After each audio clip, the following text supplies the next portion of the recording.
A while back I did a brake job on a junker bicycle that had Sturmey Archer drum brakes, and junker, that's the brand name.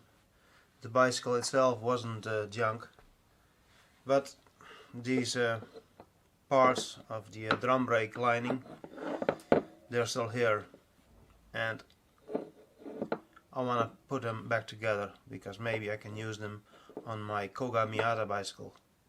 But before I do that, I need to do some welding. So I'm sticking the backplate in the vise so I can more easily show you the problem I had with this backplate. So I'm holding this, and now check out the amount of play I got on the brake lever. It's maybe 5 to 10 degrees, and that's because this bolt is loose. If I nip this up,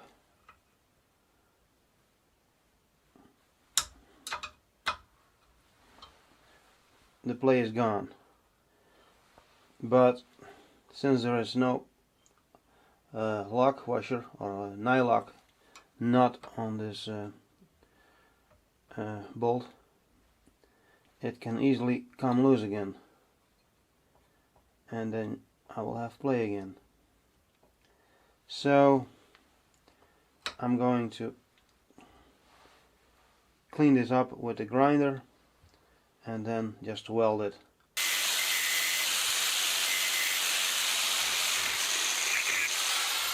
So a little prep work goes a long way. And here's a closer look at my grinding job, and I'm hoping these grooves or these slits will help keep things together. Alright, let's weld this thing.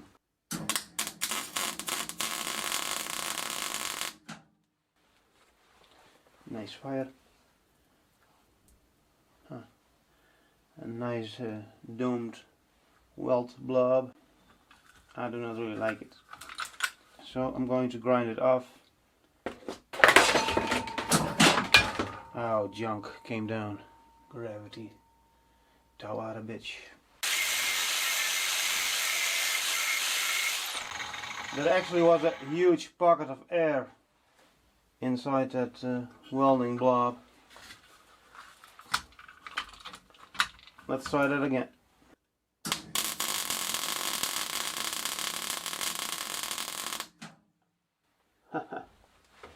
That's a nice big blob, and it's nice and red. I like it. And here's a closer look at that mountain of shame. It actually has a bit of a crater in the middle. It is kinda cute. When disassembling this drum brake, taking off these little lock washers was the most difficult task. And as you can see, this one got bent a bit. I think the other one is still good, but I will try and flatten this one out a bit. I have already sanded the brake shoes. It's time to reassemble this Steelite drum brake lining, and I'm using some white grease on this pivoting point because it is not stainless steel. It should prevent corrosion and make things a bit smoother. Now there are two ways you can install these linings, but in both ways you will end up with a gap between the backplate and the brake lining. And I thought I had installed this incorrectly, but apparently I didn't.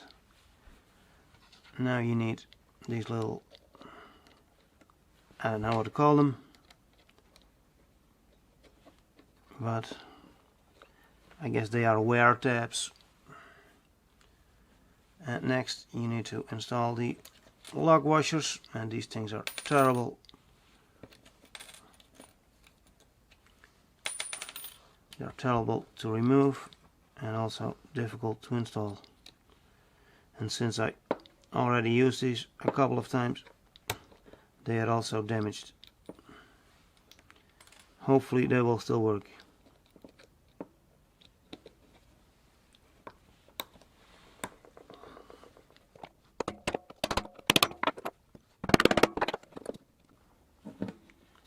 They should probably be a little tighter.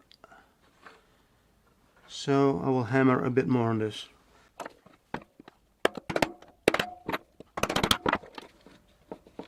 Well, good enough.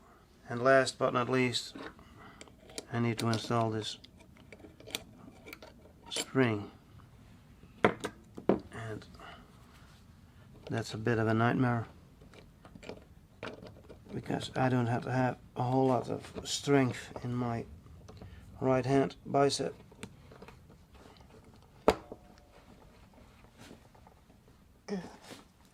Oh, that was easy.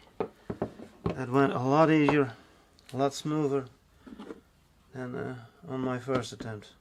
Of course, now I need to seat it properly, and then with my luck it will probably jump out.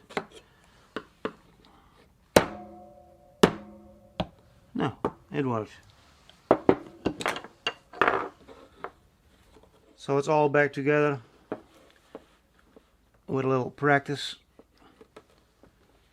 and I still find that gap between the brake lining and the back plate oddly wide, but I think it is supposed to be this way. Now I'm not sure if I will ever use this again, but at least now I know it is possible to rebuild it, and all that damage I did on these lock washers wasn't a big deal. They still work. So this here is my 1988 Koga Miata Country Tourer, and I found the exact same model in a 1988 brochure. But the strange thing is, on this hub here it says 1992, and the front hub says 87. Perhaps at some point this bicycle got a replacement wheel. The problem that I have with this bicycle, this bolt here for fixing the cable, has snapped off, and now I can no longer loosen it up. So I will probably have to drill this out.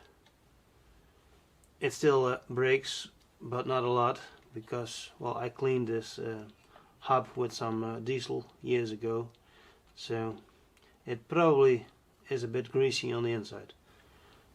So I'm hoping I can fix this bicycle by using this Steelite brake lining. It has a different type of brake lever. I might paint it. That will look better. Anyway, time to end this video. Like, subscribe, yada yada yada, and to be continued.